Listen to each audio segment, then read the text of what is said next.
My name's Darren Doucette. I'm Randall Davis. Our team name is Desert Turtle Racing. Desert Turtle Racing. Desert Turtle Racing. Desert Turtle Racing. Desert Turtle Racing.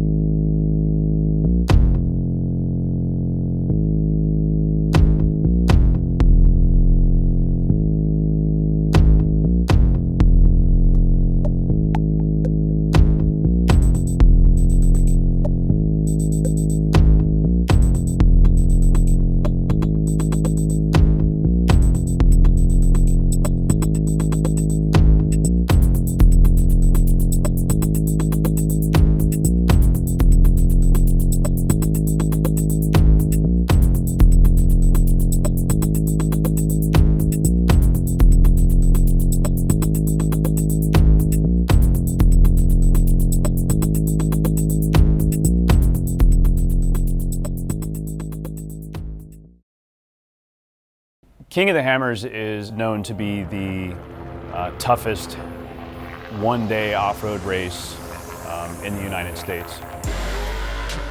It's a race that takes you through the most grueling rock trails, and it's a punishment to the vehicle to be able to get through the race. The rocks are the size of the cars themselves. The EMC race is a more limited class. It's called EveryMan Challenge. There's a couple of classes in the EMC race. There's a Legends class, a modified class, and a stock class. The Turtle was built as a modified class vehicle, which is the top class, essentially, of the three classes. The King of the Hammers was always a name I heard of a race and an area that always intrigued me because I never had an opportunity to get out there to be part of that experience.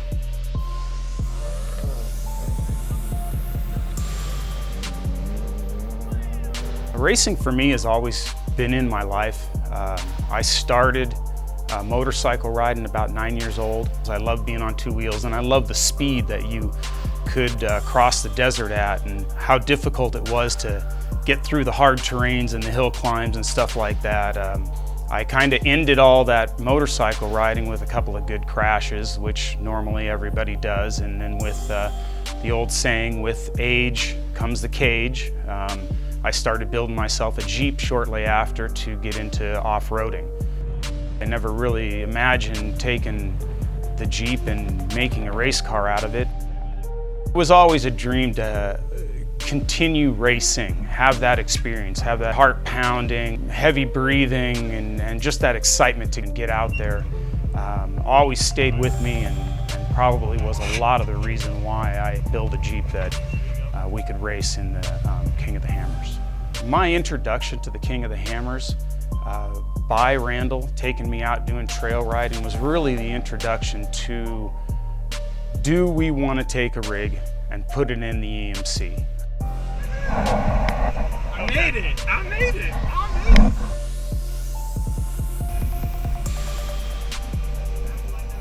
You having fun? Oh, baby, fun.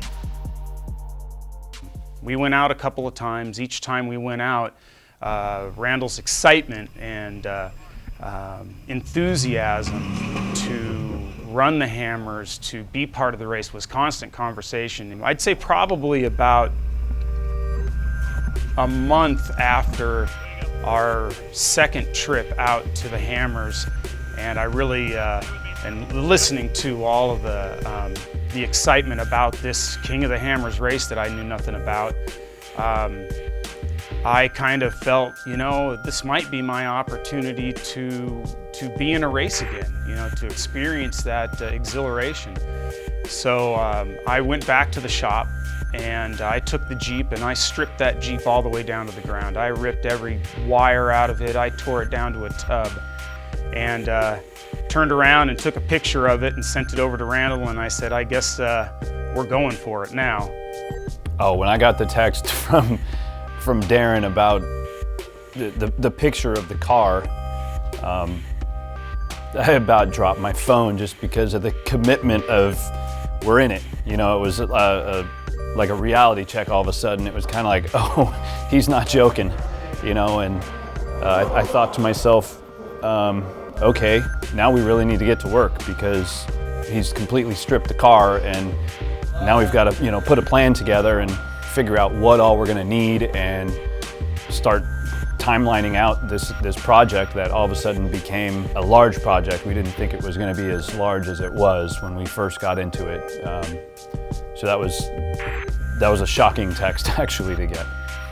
For us, the original build really started with trying to keep the vehicle as it sat, as a trail vehicle, and just getting its safety components up to race specs to then be able to put it in the race. I did a little bit of work for Darren on his motorcycle, you know, a little while back, and yeah, he's a cool guy.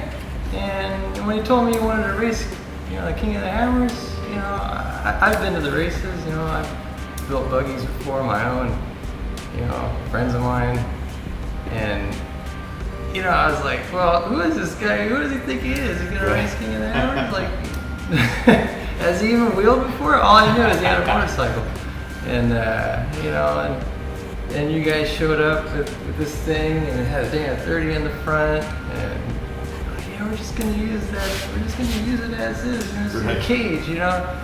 And I heard that, I was like, no, man, you know, it's not just the cage. You know, it's the whole car. It's gonna be an entire build, and you know, and I thought, I kept telling Darren, you know, it's gonna take time. So as we started, we were looking for a builder, and everybody was busy. Everybody had their own rig being built. We had also financial aspects around it. We had to keep it as inexpensive as possible.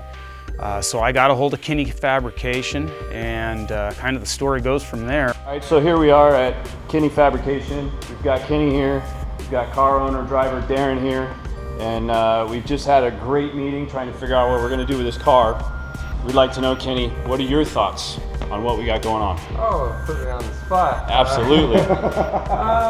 Yeah, I'm excited about it. I want to see Darren race and, you know, be a part of it, and hopefully get a little publicity for myself. And, yeah, I think it'll be good. We sat down with Kenny and spent a lot of time, and then basically allowed him to insert his design aspects to the safety of our cage.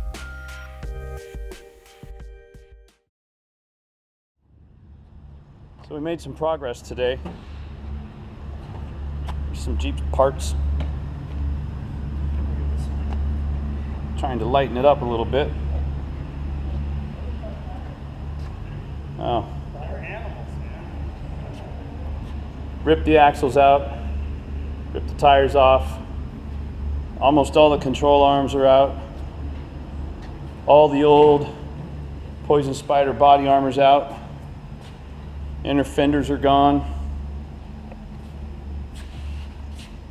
Getting it gutted pretty good. Shocks are out, sway bar arms are out. Made some pretty good headway today.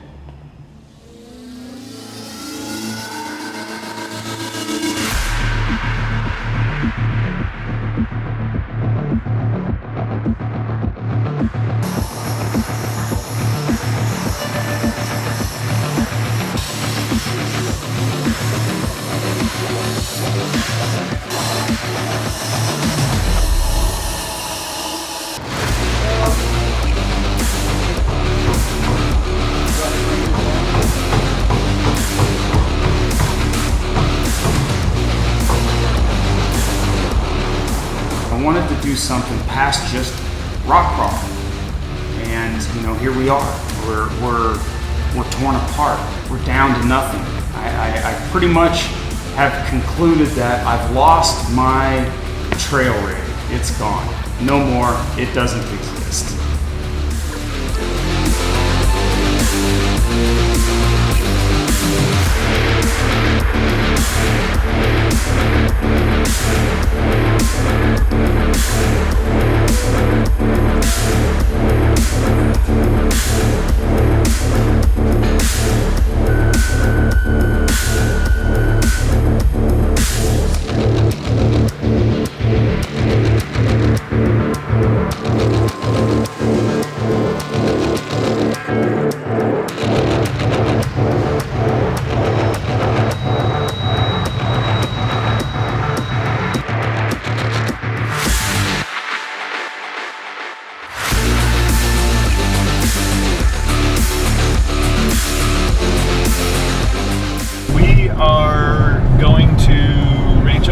Chattanooga to take a look at a corporate 14 rear axle housing and potentially purchase it for use in the rear of our EMC rig. Darren set up the deal, so I don't know too much about it other than it's corporate 14 and it's in decent shape. It's just weight alone. This thing's probably 300. Oh, it's probably 600. Really? Yeah. Nah, they're that much? Yeah.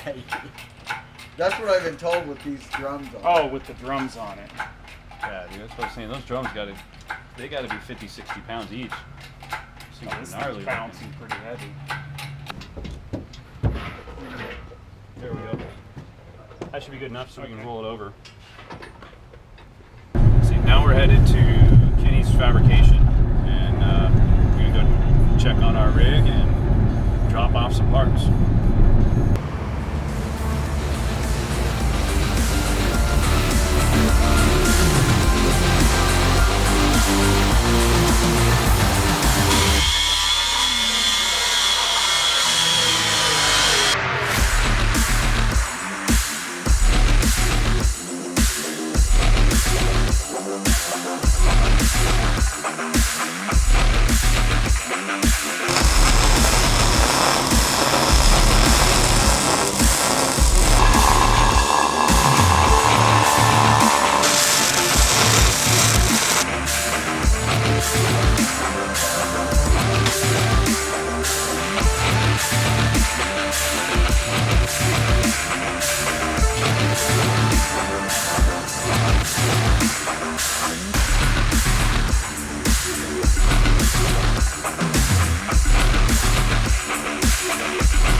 We've got the dash from laser nut cut and in its place. We're still doing some fitting to get it all mounted up. We got to put our tabs in to get it mounted.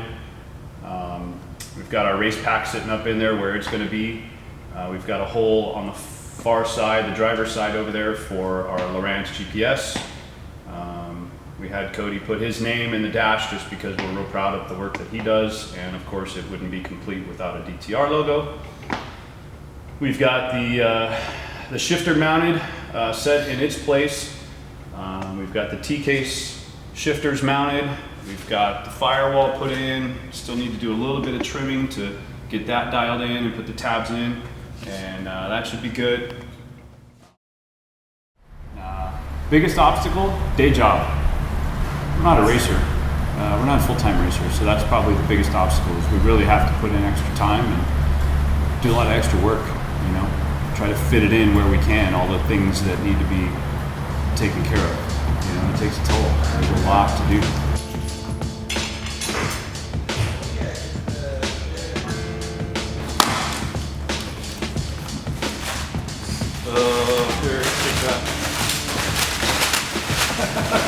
Keep that knife away from me. Yeah, that blade's gone. Oh wait, oh, slow down, we got parts.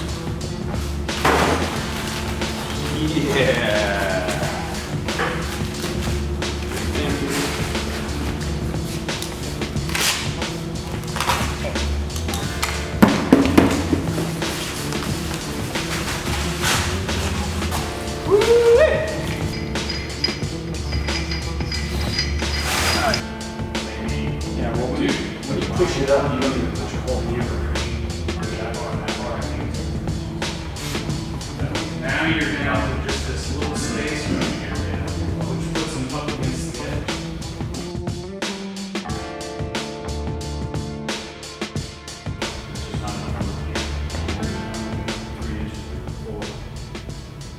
The first thing I thought is, number one, I can't believe we made it this far. Because you're talking about a lot of work.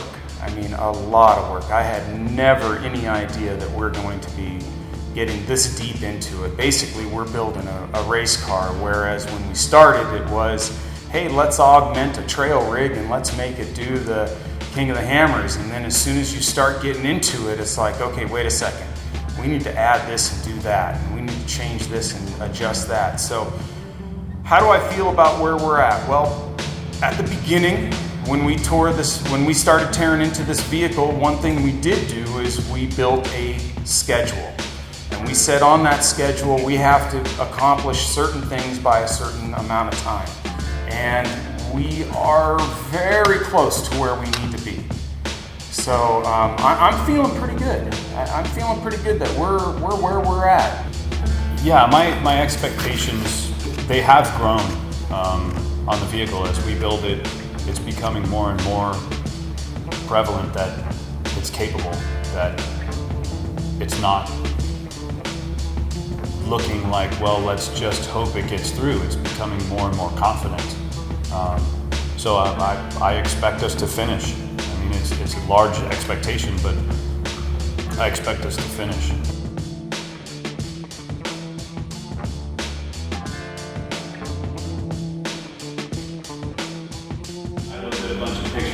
And came back and said, you know, I don't know, I think it's going to be better to go through here. And well, Darren got pissed.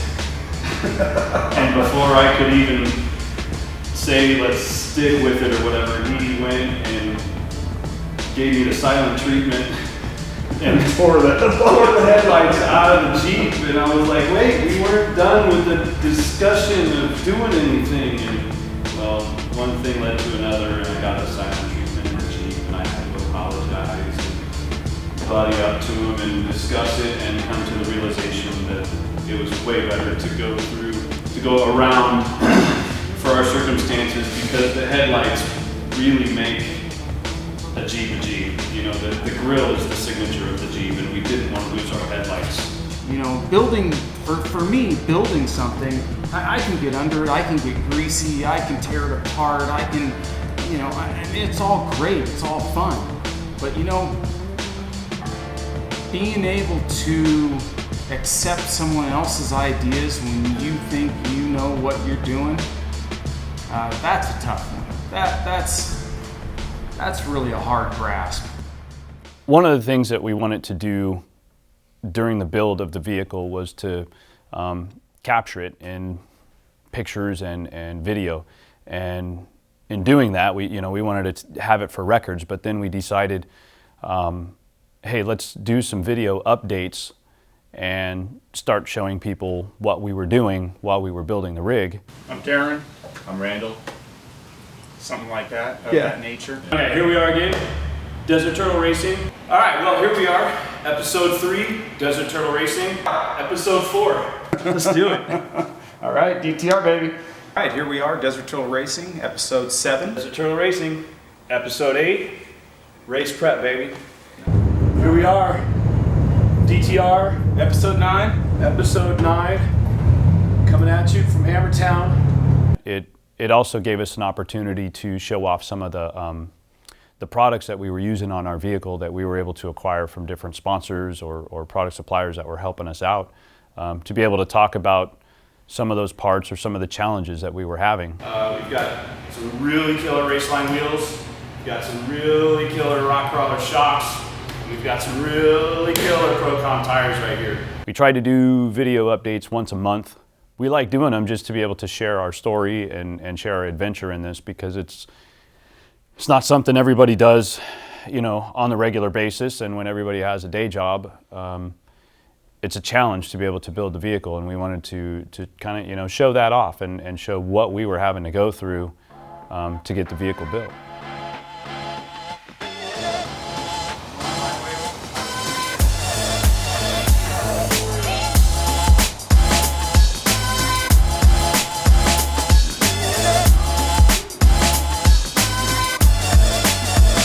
You know, I was looking at that too, and maybe did it a little. Fortunately, I mean, I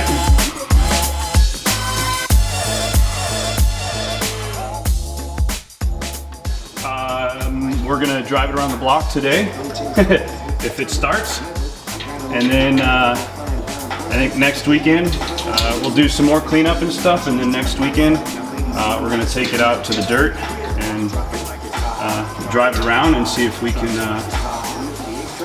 shake it loose. Really close, really close.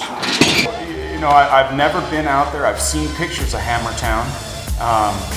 I've driven the King of the Hammers trails, and when I raced motorcycles, I've driven the flat desert out there before as well. So I got a pretty good understanding of the terrain, but not really what it's gonna be like, what the hype is gonna be. You know, where is your head gonna be when that day hits? You know, and I'm really excited. I can't wait to just shove my foot in the floor and go for it, man.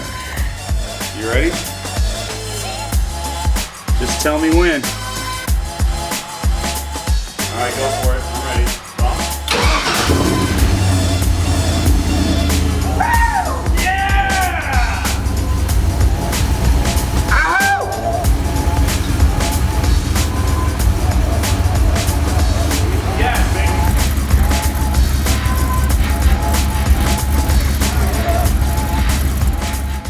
We had built a rig, we had wired a rig ourselves, we had put this whole thing together. Now we fired it up, and we were like, we couldn't even believe we made it that far. That's probably it. Okay. You want to shut it off, flip the hoses? Darren, if we got to flip the hoses, yeah, you're right. Off? We're going to make a mess. Yeah, shut her down.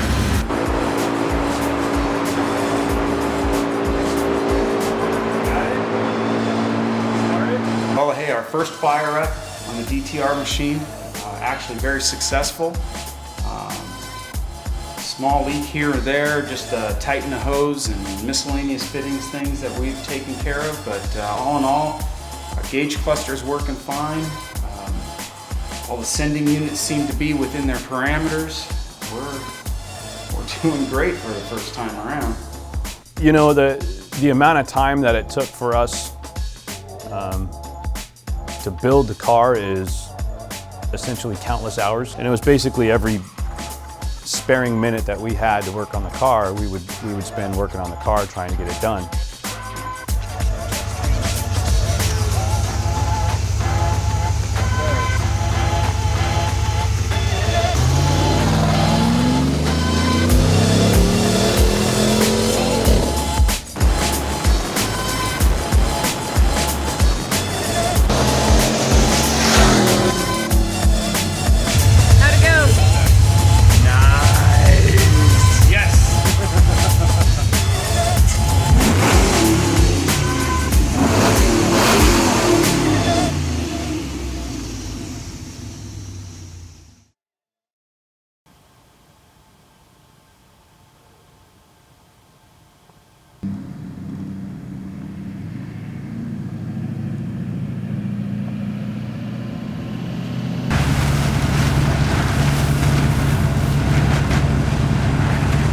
Passenger and go through, and there's kind of a ledge on the driver's side. Okay. It's a bitch. Okay. Everybody gets freaking hung up there, and there's a big race line that goes way off to the left, up and over the hill.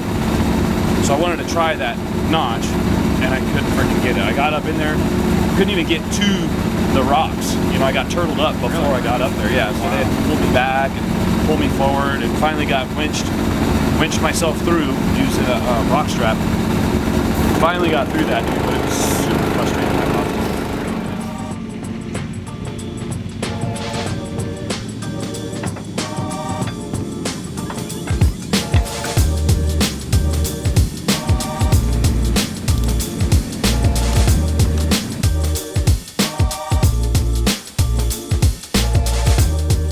Well, we finally got the car built, and it was time to take it out and do a shakedown run and go through a testing phase and stuff. And I think we got maybe 200 yards, and we realized the springs we had were extremely stiff. A friend of ours just stood in amazement and just shook his head and couldn't believe what he just saw go down the dirt road. So then it's more active in the whoops. It's using the heavier spring.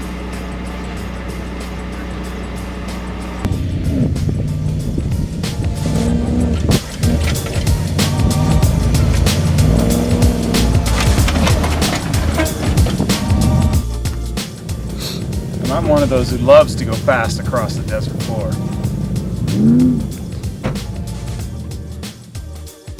When it comes to shock tuning, you know, like spring rates, we're a couple of rookies. We don't know a whole lot about it, but we were anxious to learn, and we were able to reach out to several friends in the industry and get their opinions from them.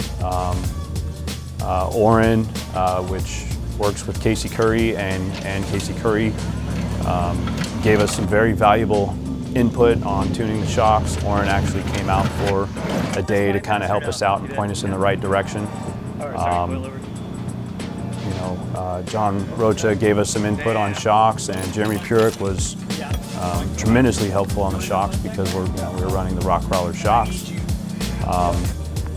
And we were just taking all the input that we got from everybody and listening to what they were saying, because they had a whole lot more experience when it came to shock tuning, but we wanted to be able to learn what the vehicle was doing and be able to make the adjustments on our own.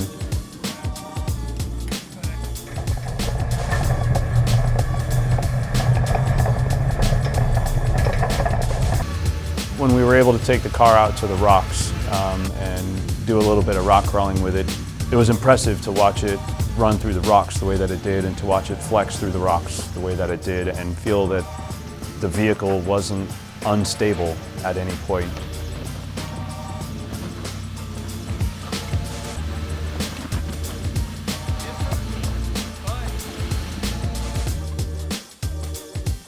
My name is Rob Bukacek. I am crew chief for Desert Trail Racing. I've known Randall for a pretty long time and met Darren a couple years ago through Randall, and I thought they had a great car, great build, everything was looking good, and I just started asking questions like, you guys have a crew chief? You guys got a pit crew? What are you guys doing for spare parts, tools, things like that? And Randall, I think pretty jokingly, said, well, what are you doing? I've never crew chiefed before. I've never been in the pits before. I have experience wrenching on Jeeps.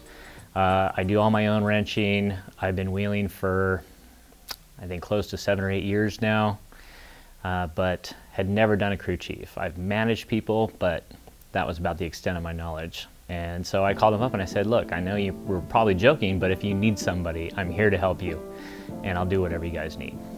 So that's how it started. The expectation from one pre-run session to the next was always improve, and we kept doing that every time we went out. We kept improving. We weren't ever really taking steps backwards, so to speak.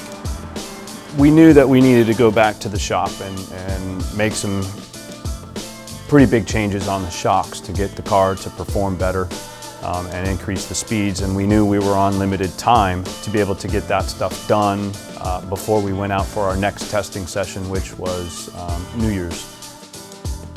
For me, there was a lot of panic. I really wanted to get that vehicle ready for the next shock testing session, but at the same time I knew that there was so much to be done in other places on the vehicle just to get the vehicle ready for the race. It just seemed like there wouldn't be enough time in shock testing to get the vehicle where we needed to have it for the race. So I think after the first session, my concerns were elevated in, are we going to be able to have a vehicle that's going to be able to get through the hammers?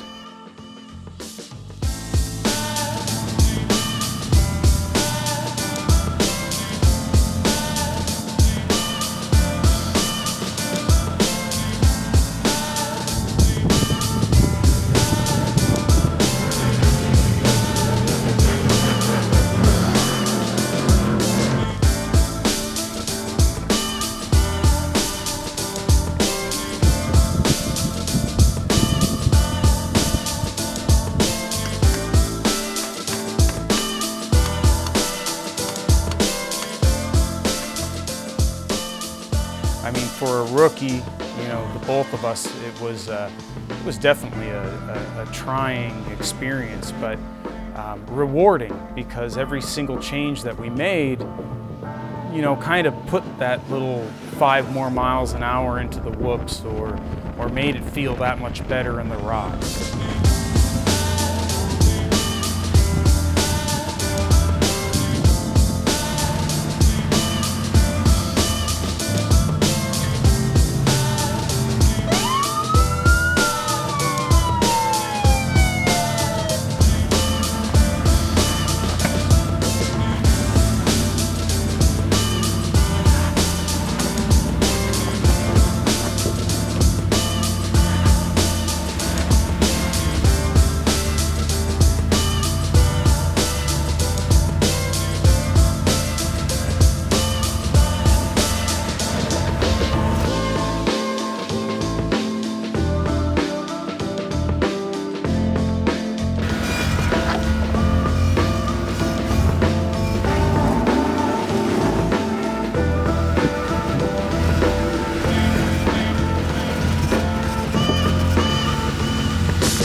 Get back on that one. There you go. Right there. Don't move. Take it back then. Take it back then.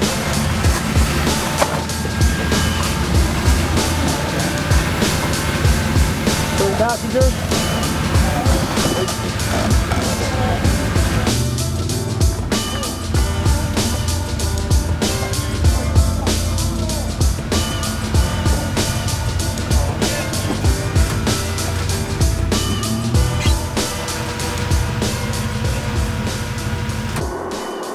Need a moment of silence?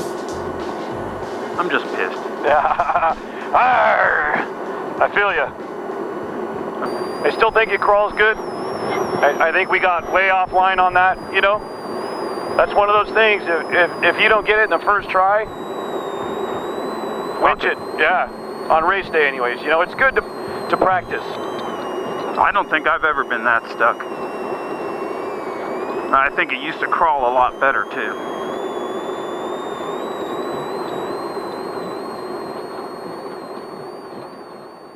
I think our optimism on finishing the race or the car being ready kept increasing for the better every time we met a goal, every time we went out and we had things that we wanted to change after a pre-run session or after anytime that we went out, we would always come back with, okay, now we need to do this and we need to do that and we need to do this. And we always had a game plan and a to-do list that we stuck to throughout the build that kept increasing the optimism of, yes, we're going to be able to make this, we're going to be able to finish this. Though the order was tall, but we kept picking away at it. Every time we would go out, we would come back and we would just knock out the tasks and the to-dos, regardless of what it took at that point. We just kept working hard at it.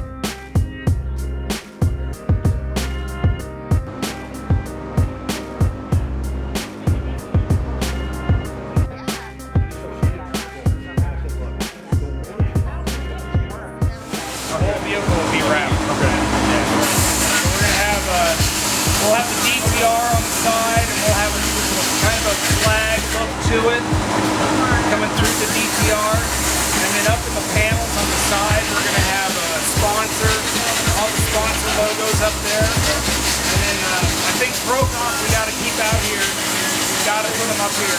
Right. And then Axial's going to go right in the base of the door.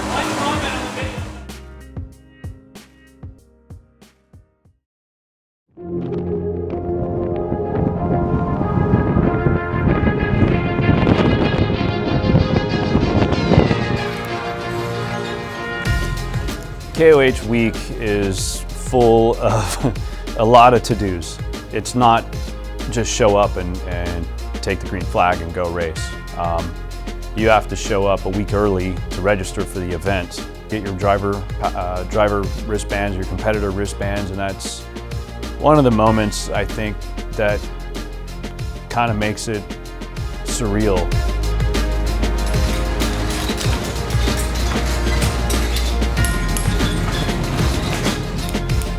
This year, there was a tremendous amount of wind that decided to come across the lake bed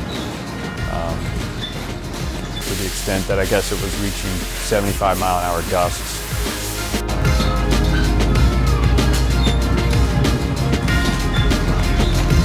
One's 100,000 miles, the other's 150,000 miles.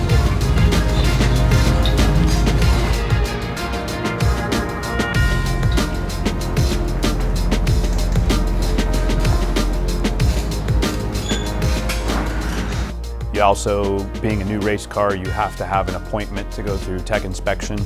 The inspector looked over the car and he pretty much gave us a good bill of health, with the exception of they wanted us to have a catch can on the back of the car where all the breather tubes come out in the event that there's burping of fluid that comes out through the hoses. Tuesday and Wednesday is qualifying, so they're only on this rock right here. Right. So we could bypass that little section coming back. Yeah. And then we could run both laps. Right. Our initial pre-run, we were out in the desert running, and one of the things that happened when we first took off, actually, the car stalled. And we didn't know why the car stalled. We weren't even out of Hammertown and the car just fell on its face and died. S-Pod, which provides all the switching for the race car, and they said probably what was happening was we were overloading one of the circuits and it was causing the board to go into like a low voltage situation and kind of malfunction. So they suggested just move the light bar to its own switch on a different board and should be good to go, which actually worked out really well.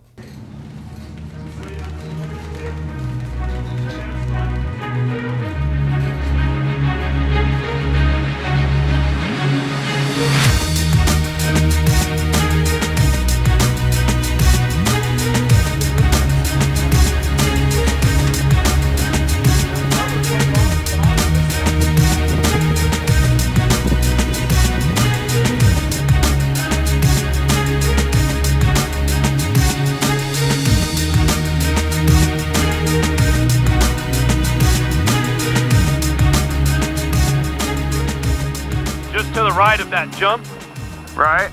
and then that's going to be pretty much the course. So we'll just cruise through here. Oh, shit, look at that fucking whooped out section. Where? They put a fucking whoop section in there, back there. Oh, really? Oh, So after this jump, it's straight out this way. So head out that way.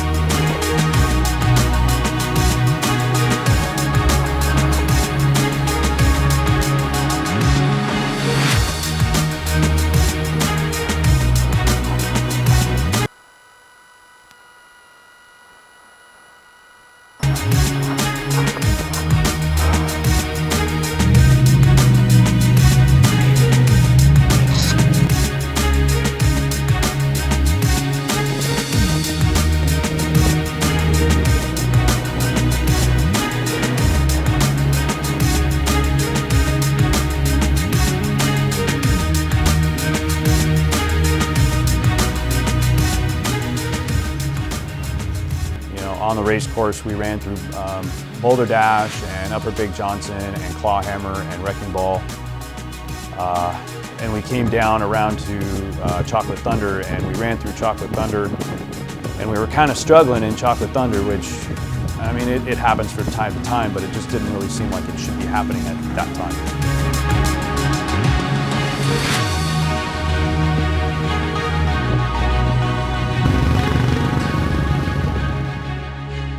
So when we got back to camp, looking at the car, they discovered the drive shaft was twisted. And any other drive shaft than JE Reel, I'm sure that thing would have twisted more like a piece of licorice and just busted, and we would have had a bigger problem. As we pre-ran some of the course yesterday, we came back and Darren, under his watchful microscopic eye, was able to determine that we had a slight leak coming from between the transfer case and the transmission. Blew the nuts off the studs that hold the transfer case to the transmission, and so now we've had to tear everything out and tear the T-case out to replace the studs, which Darren's doing at this moment, and then hopefully we'll get the car back together and be able to do a little bit more pre-running today. We were able to find this problem and see this problem in pre-race and get it fixed, you know, during KOH week. It adds to the list of stuff that we had to fix, but it's just all part of it once you get out there. We had to send a guy down to pick up a drive shaft. JE Reel was awesome to build us a new drive shaft and get it to us. We had to get new studs and nuts from Advanced Adapters. They were on site for race support. So we had to get that stuff from them. We had to pull the skid plate and pull the T-case and pull the drive shafts and get all that stuff out so we could put the new studs in. ARB was on site for race support, and they gave us a new switch. They actually gave us a new improved switch that had a higher PSI rating.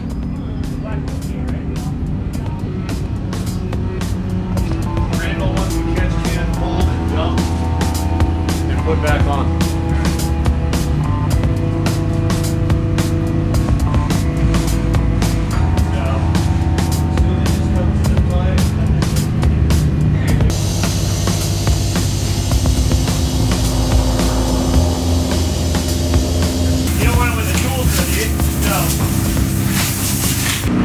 Still should have some tools in our rigs that go out to the pits. I've got my full-on rollaway toolboxes in my Jeep. I have all my tools in my bags. Folks, anywhere yet? Where you want to drive that?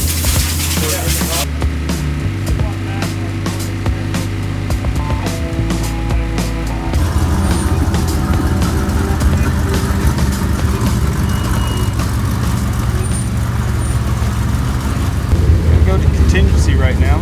Run this thing through, see if there's any issues that they want to block us with. Make sure we got it covered, and stop over at Axial Trailer, and then drivers meeting at 6 and Poison Spider meeting probably around 7.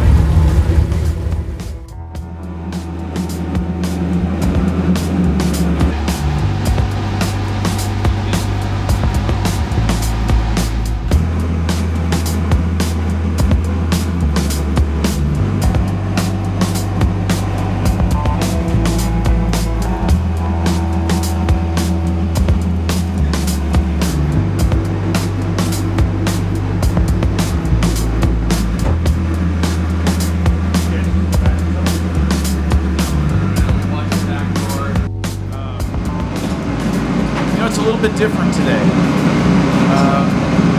Randall and I have spent so much time, so much effort, the countless hours spent by many other people helping us out. I almost like have just a calm, like, okay, it's 11 o'clock and I'm going to go hit the bed. I'm going to get up tomorrow morning and it's going to be race on. It feels really good. You shake your head sometimes and you go, am I really doing this? Is this really happening right now? You know, and you see all the people buzzing around the vehicle and doing all the special things that you just know you can't do right now. Your head's not in it. You know, my head right now is in, what that trail looks like. I'm going to sleep that whole race first loop of that race course. I drove it twice. I know what it looks like. I know what I'm getting into, and I know what our vehicle can do in it. So it's a comforting feeling right now to know that I'm as prepared as I believe we can be at this point, and that's comforting to me. I probably woke up about, I don't know, every 30 minutes because I kept having this repeated dream, which was, you missed your starting time. And so I would wake up and think, oh my gosh, I gotta get to the starting line. And then I would check the time and I would say, oh wait, no, it's only midnight. Okay, I can go back to sleep. And so I'd go back to sleep and then I would wake up. I missed my starting time. And then I'd look at the clock and it was 12:30. So I'd go back to sleep. And that was my night. It just repeated over and over and over. So I didn't get a whole lot of sleep the night before because I was super nervous about missing our lineup time.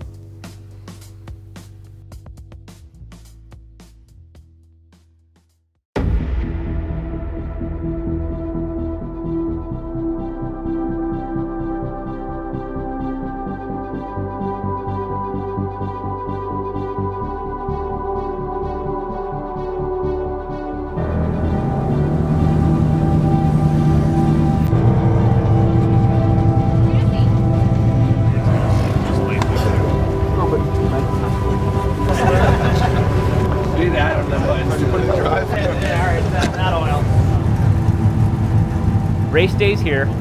We're up at dark 30 to get lined up, and we all head out to the starting positions where we're lining up. Randall and Darren are in the car. It's cold. It's early. They're pumped, but everybody's quiet.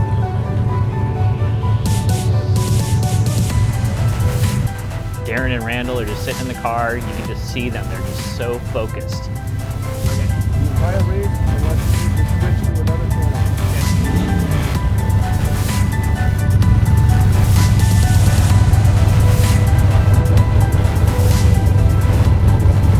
Hey, John, why don't you go ahead and read what was written on the dash? Well, apparently the first thing I see in front of me says, do not get passed by He just said on the radio, do not get passed by DTR. I heard him. Like the motivation.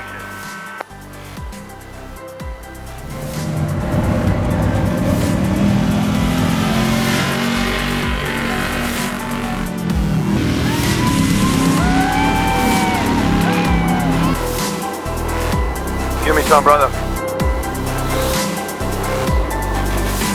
15 seconds. It was just everything shut down. There was no noise, there was no motor sound, there was nothing. 10, 9, 8. Everything that we had planned for has come to fruition, and we're there. You know, we've made it. 7, 6, 5. Part of our goal was to get it to start, and we got it to start. 4, 3, 2. Our goal was to start and finish King of the Hammers, and we were halfway there. 1, go. There you go, work the turn, work the turn. Take your time, take your time, take your time. Get him, go, go. Good job. Ease up, ease up. There you go. Nice work, nicely done. Go, go. Clear, clear.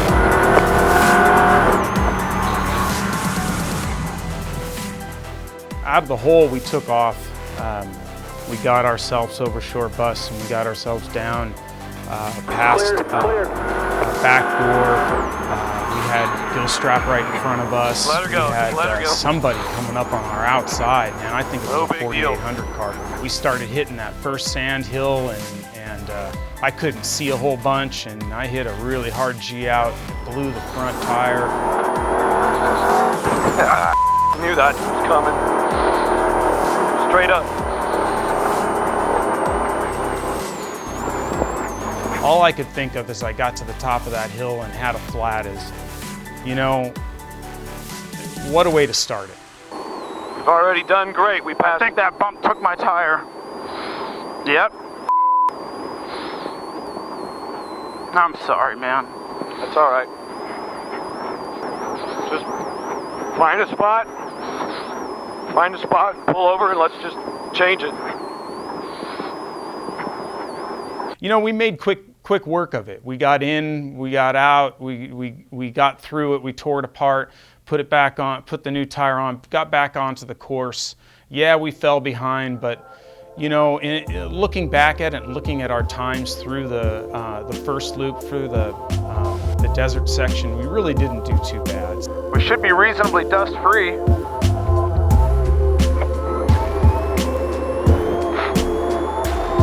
4564 to Maine. We are on the move again. We experienced a flat. We'll need a spare at Maine.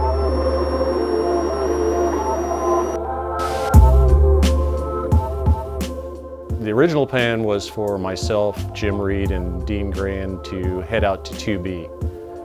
We only had one spare tire on the car, and I had the additional spare in my Jeep. So we were going to head straight to 2B. Well, we decided we had time. We were going to go watch the start of the race and then head out from there. Lo and behold, a mile out from the start of the race, we heard on the radio that they flatted. Well, that meant they were using the spare on the car and they had no additional spares. If you know where 2B is, it's probably 3/4 of the race. So we knew that we had to get out to pit 1 and meet up with them, swap tires, and get that tire back to the pits and swap a new tire on that rim because we had no additional rims. The look on Randall's face was pure shock. He couldn't believe that we had met him there before they crossed, because you cross pit 1 twice. We missed him on the first pass, we got him on the second pass. And the look was just priceless. 4570 to Maine. That's why we got that wheel flat.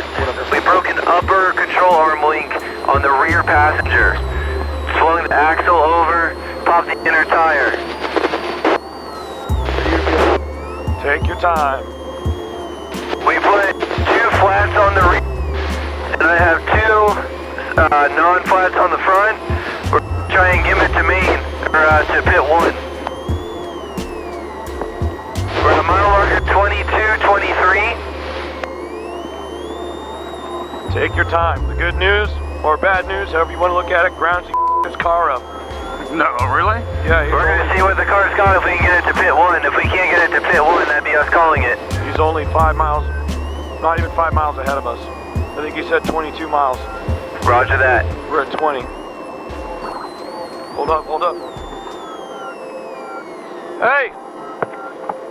Broken upper link. We got 3 flat tires. Oh my God. And front power steering plate across the line. Oh shit. Yeah, good time. Yeah. Can you check our left rear control arm, please? Something on our left side. What are you looking for? Just the left rear is rattling. Control arm, loose hind joint. Left rear. Left rear. It sounds loose. No, he said it's solid. Okay. Shock mount. Check the uppers and the shocks. Shock mount. I got him. Okay. Okay. I don't see anything. All right, you good? All right. Wait, guy. Yeah, let him go. Let him go. 2 of them. 1 more coming. There you go. 4570 to Maine. Aaron, I'm sorry, but Desert Turtle Racing just passed us.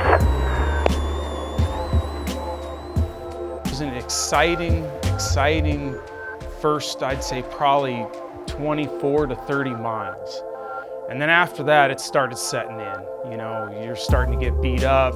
You know, you're pushing the car as hard as you can. You can tell the car's getting beat. Take your time, take your time. There you go, just work it. Remember, we've got a long ways to go. We don't need to chase anybody down. We'll just work our race. We know our pace.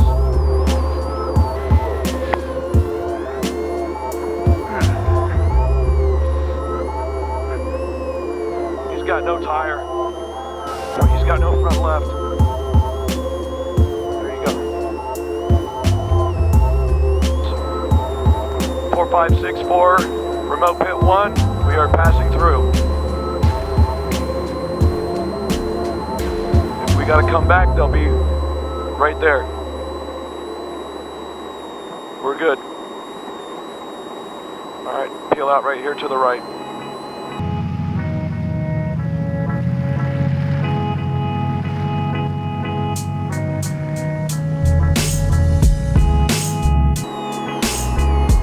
There you go. Look around. Nice. That was that fucking rock again. All right, I think we survived it. Good eye, good eye.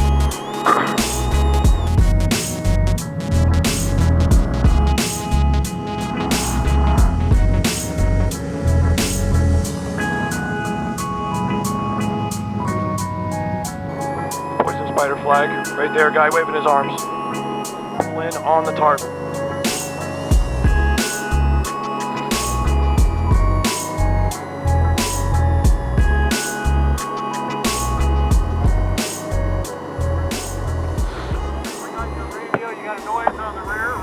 The control arms and the shock mounts, check them all.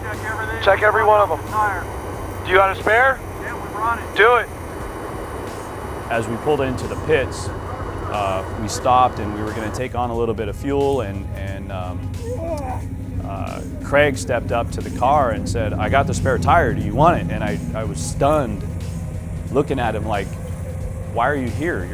That's not what we talked about." Okay. Spare's in and locked down. We're going to take that other wheel back, swap a tire out, we'll get it to 2B. Okay? That's good. If you need it, we'll have it in 2B. And you know, he was supposed to be at another pit waiting for us, but you know, the crew stepped up when they heard that we had the flat, and they made sure that we had that spare tire at pit 1 so we could continue running the race without having to worry about getting another flat. You know, we had a good spare tire on the car.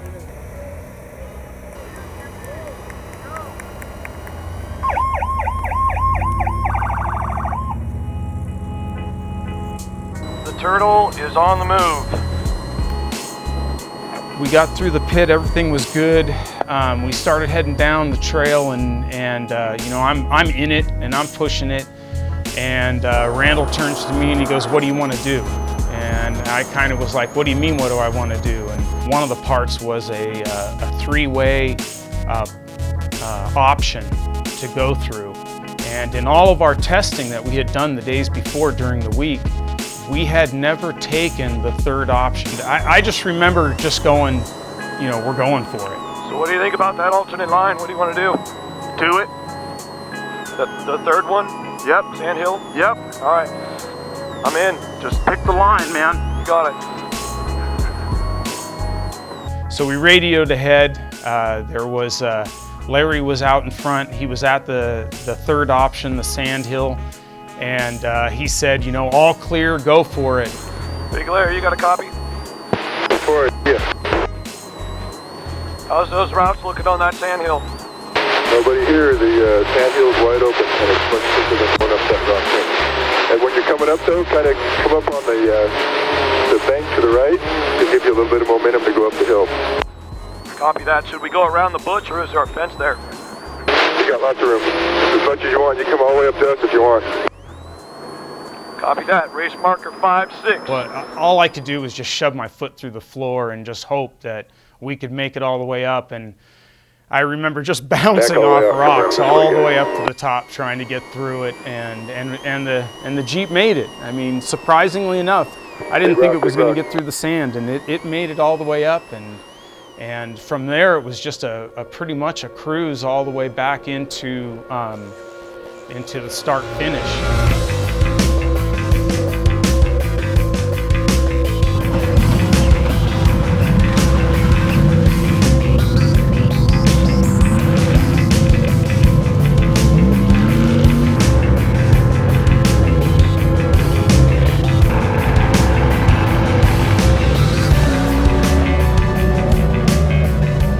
I'm Kimmy Davis. I'm Randall's wife, and I played the role of team mom The nickname of Team Mom came about because I got to deal with everything that the guys didn't want to deal with. My job for the day was to meet Randall and Darren at each pit with their food, if they wanted anything, and water. As silly as it sounds, I took my job very seriously of feeding them a Cliff Bar. When I knew they were about 4 miles out, I had my 2 baggies of pre-cut Cliff Bars, 2 bottled waters, one with a green straw, one with an orange straw, because that was the system all week for cocktails. And my heart starts pounding, like, oh my gosh, here they come. Am I gonna be in the wrong spot? Am I gonna pour the water all over the place? Am I gonna trip over some parts or get in the way while they're fueling? And I didn't know if I should get close or stand back. Like, suddenly my easy job of feeding them became this huge ordeal, and I was super nervous. Like, how can I possibly screw this up? I know I'm gonna screw this up.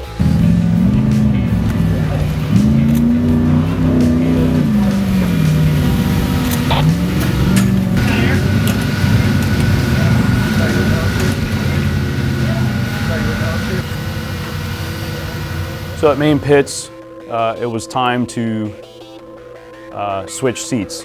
Our game plan was Darren was going to drive the first lap, first 60 miles, and I was going to drive the second lap, the 54 miles, and all the rock sections.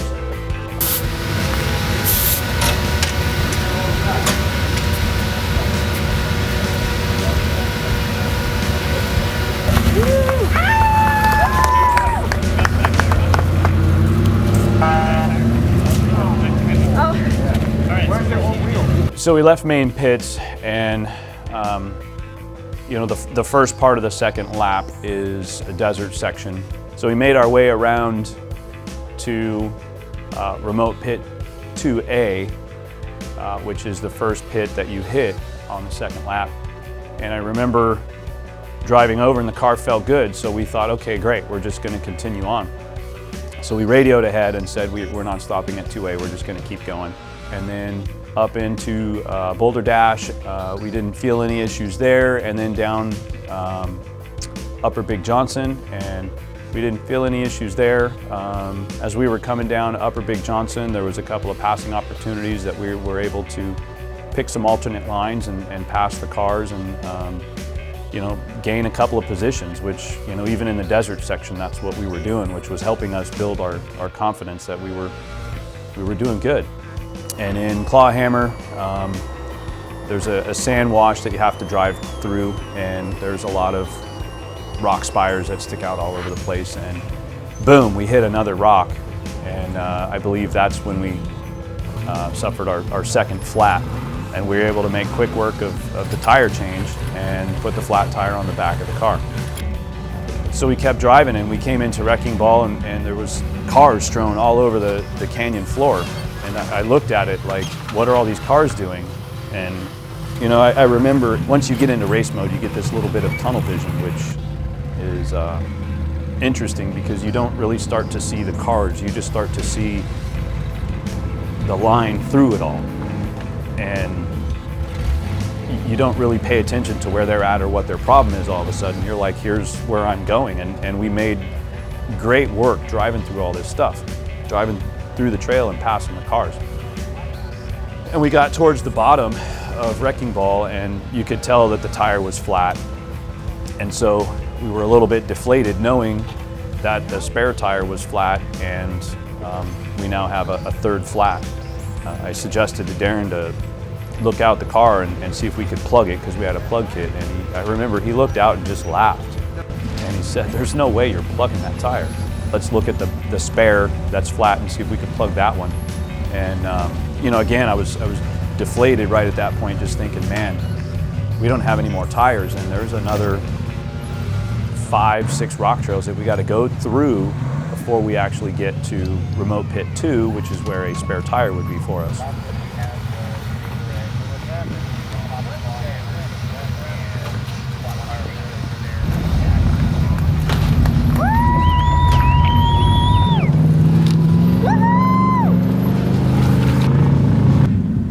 I've got 2. So I don't know, I would assume it came in Wrecking Ball, but I don't know, there's so many harsh rocks in here, it's unreal.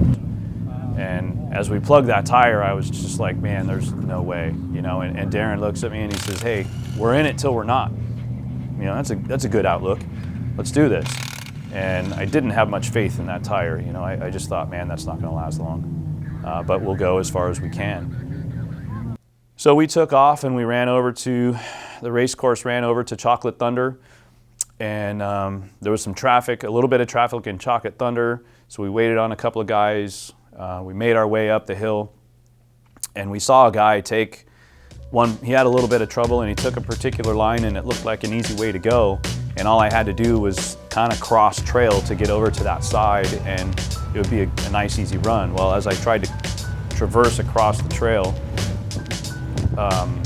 we got high centered, turtled up, and got stuck. So at that point, Darren had to get out and you know, set up the winch line and pull us over these rocks, and then jump back in and took off. And you know, it was an unfortunate moment, but we were able to, you know, make quick work of it and get on the road again.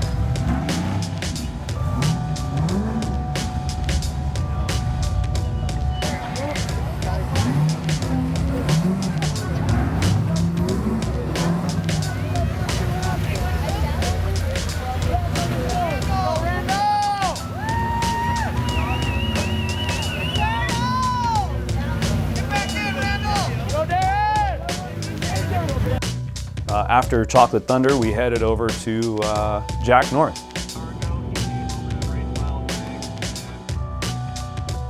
We rolled up to this particular location on Jack North. There was 3 cars in front of us. I watched 2 cars come up behind us. The trail was to the right-hand side, and the race line had a vehicle that was broken in the race line. It had to be an easy half an hour plus of time just blowing away.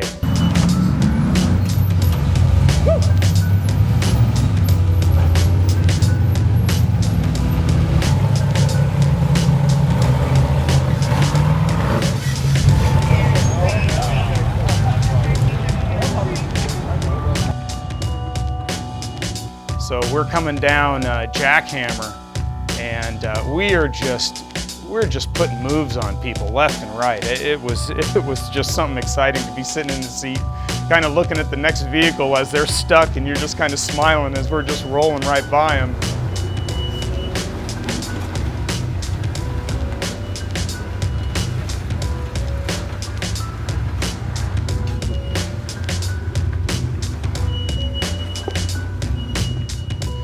And we came up to that waterfall, and we had 2 lines to make on it, and we picked a good one, boy. We just high-centered and we turtled ourselves up. But I hopped out of that rig, and there was a tow truck or a tow rig sitting down probably about 50 yards from us. It was something of that neighborhood. It was a far run, and I remember just grabbing a hold of that winch strap, and I was using it as kind of like a rappelling rope.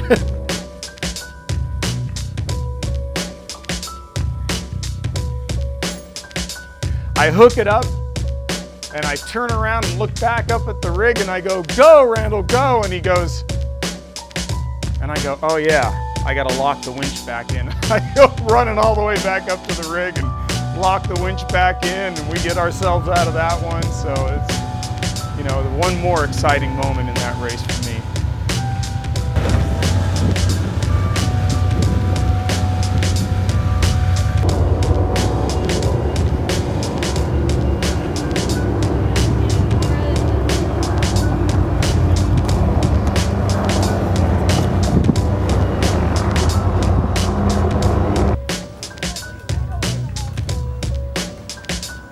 So we came to the bottom of Jackhammer after a mess of trails all of a sudden. You know, we had to winch on Jackhammer, and we had to winch on Jack North, and we had to winch on Chocolate Thunder, and we had the flat in Wrecking Ball. And I'm thinking, man, what's next in store? At the bottom of Jackhammer, there was a checkpoint that gave us another sticker, and each one of those is like a little breath of life as you keep, you know, taking on the course and getting checkpoint after checkpoint as you progress. It's that extra little oomph.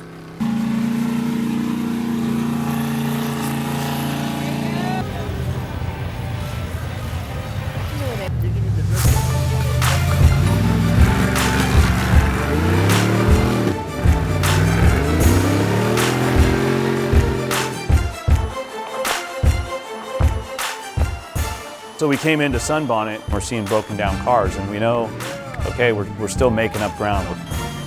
We knew if we had another issue, we were going to be pressed for time, so we couldn't afford another mechanical failure of any kind, otherwise we wouldn't finish the race. And, you know, that was our goal, was just to finish.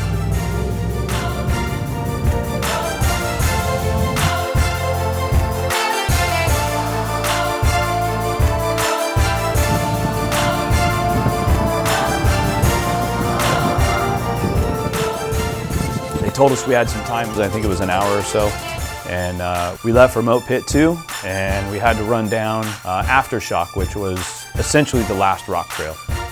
They got into the pit, we swapped out the tire, we fueled them up, and I looked at Darren, I looked at Randall, and they were so in the zone.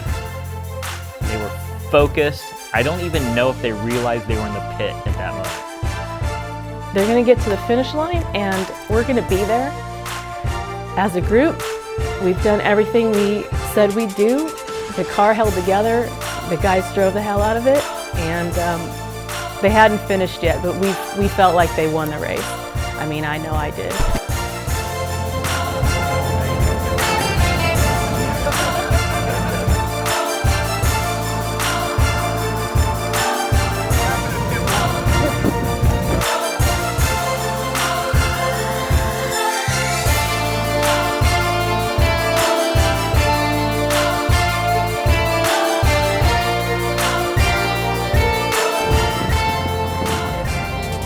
Came down the hill and there's a finish line, you know, I couldn't believe we did it. We just finished. You know, that was amazing. We start coming down that hill and I was just choked up to tears, realizing what we had done and what we had accomplished.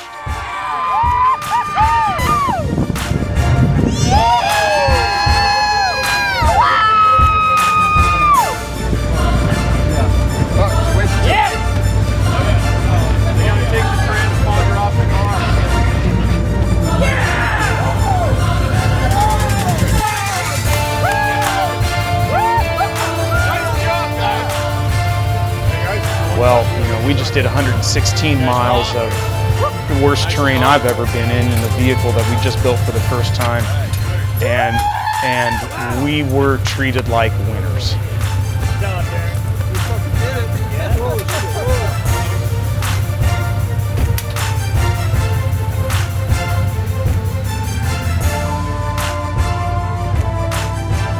I'll be honest, man, I shedded a tear because I've been involved in racing my whole life, and if you know this race, just finishing is an accomplishment, and these guys did.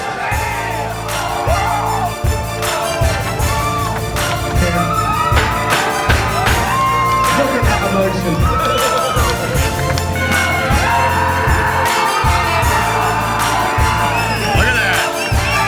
Check this!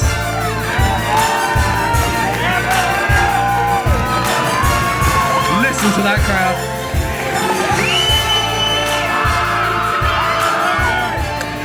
I can't thank all of these guys enough. We wouldn't be here without all of their support. Unbelievable. It's fantastic to see here, and it's fantastic to see the passion. Is this your first time? Yes. Wow. Wow. Congratulations, guys. It's an amazing thing. Enjoy yourselves tonight. Thank you very much. Thank you all. Thank you.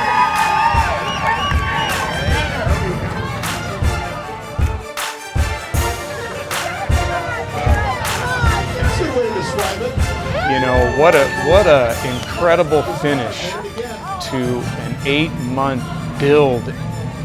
It's full devotion, everything you got, and then you take all of those emotions and you drop it into a finish line and it just explodes over you.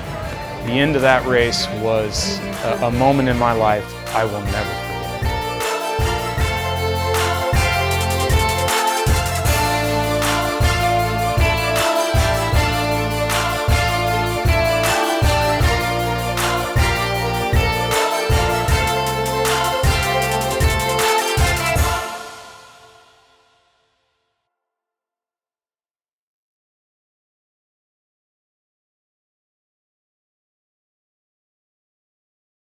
There's nothing in this video that's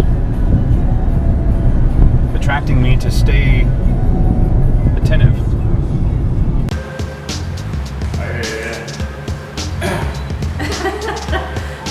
This seat sucks. I know what you mean now. I get in the seat and I can't think. It's like this brain-sucking chair right here.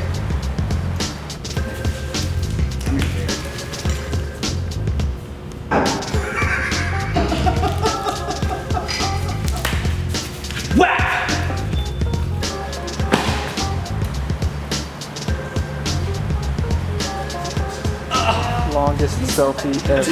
Focus.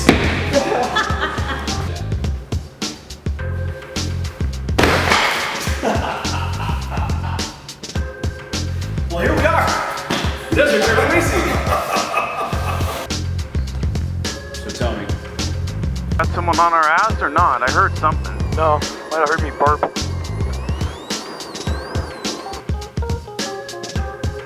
So, Randall and I have been friends for a pretty long time. Darren threw Randall a few years back. Redo. Maybe Coors Light will sponsor this. Rainbird. I was actually just enjoying myself. Balloon them where we can to light it up a little bit. Spot. Nice. For me on the shock tune was huge because my experience has been on motorcycles. Hey, will you have Tom get a picture of Darren's truck sitting right there, like a scenic picture, just for pro comp sake?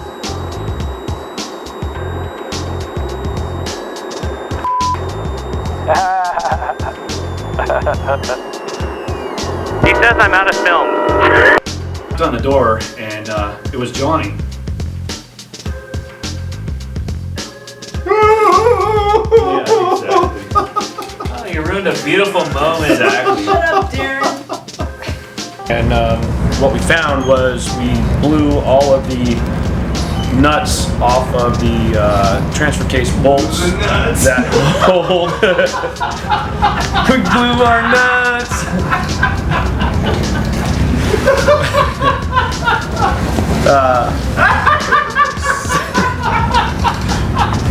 We blew that. Speak for yourself. Nut blower, you nut blower. Get pissed? Yeah, I'm just gonna do it. I'm not in a race. Alright, agreed.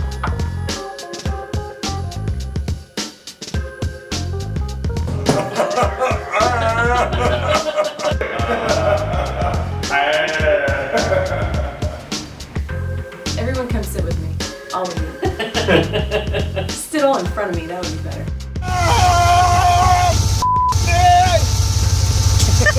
Are you recording? Yep. I've never even gone to a King of the Hammers. I don't even know what the it's like out there.